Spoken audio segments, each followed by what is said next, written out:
એક વખત શ્રી ગુસાઈજી દક્ષિણ ભારતની યાત્રાએ પધાર્યા. ત્યાં એક ગામમાં મુકામ કર્યો. ત્યાં થોડાક વૈષ્ણવો હતા. સૌ રોજ રાત્રે ગુસાઈજી પાસે ભગવદ્ વાર્તા સાંભળવા આવે. તેમાં એક વૈષ્ણવનો દીકરો પણ પિતાની સાથે આવતો. તેની ઉંમર 15 વર્ષની હતી. પહેલા જ દિવસે તેણે શ્રી ગુસાઈજીના મુખેથી શ્રી ઠાકોરજીની ગોચારણ લીલાનો સુંદર પ્રસંગ સાંભળ્યો. શ્રી ગુસાઈજીએ આજ્ઞા કરી કે શ્રી ઠાકોરજી દરરોજ ગોકુળથી વૃંદાવનમાં નટવર વેશ ધરી ગાયો ચરાવવા, મુરલી બજાવી ગ્વાલ બાલ સાથે પધારે છે.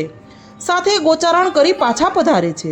ત્યારે નંદાલયના દ્વારે શ્રી યશોદા માતા શ્રી ઠાકોરજીની આરતી કરી ઓવારણા લે છે. ત્યારે વૈષ્ણવના પુત્રે પૂછ્યું કે મહારાજ, શ્રી ઠાકોરજીની આવી લીલા તે વખતે હતી કે આજે પણ છે? ત્યારે શ્રી ગુસાઈજી કહે છે કે વૈષ્ણવ, શ્રી ઠાકોરજીની લીલા તો નિત્ય છે. જેના પર કૃપા થાય તેને દર્શન થાય. યુવાન પુત્રને સાક્ષાત દર્શનની ચટપટી થઈ. આખી રાત ઊંઘ ન આવી. વહેલી સવારે ઘરેથી કોઈને કહ્યા વિના એકલો વ્રજમાં નીકળી પડ્યો. બીજે ગામ પહોંચી ત્યાંથી મા બાપને સંદેશો કહેવડાવી દીધો. ઘણા મહિના પછી તે વ્રજમાં પહોંચ્યો. શ્રી ગોકુળથી ગિરિરાજ ગયો. ત્યાં ગોવિંદ કુંડ પર ગોચરણ કરી પાછા પધારતા શ્રી ઠાકોરજીના દર્શન કરવા બેઠો. સાંજ પડી. 2-4 ગોવાળિયા અને ગાયોને આવતા જોયા. કલેશ થયો. તે વિચારવા લાગ્યો, શ્રી ગુસાઈજી અસત્ય બોલે નહીં. મારો જ કંઈક દોષ હશે, તેથી મને દર્શન થયા નહીં. દર્શન વિના દેહ છોડી દઉં. આમ વિચારી તેણે જળમાં ડૂબી જવાનું નક્કી કર્યું, જેથી શ્રીનાથજી તેનો તાપ સહન કરી શક્યા નહીં.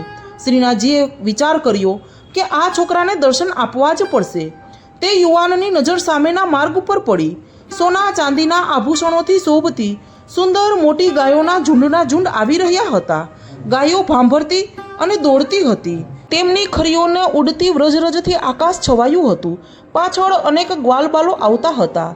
શ્રી ઠાકોરજી શ્રીદામા સખાના ખંભે હસ્ત ધરી મુરલી વગાડતા પધારતા હતા. પિતાંબર ધારણ કર્યું હતું.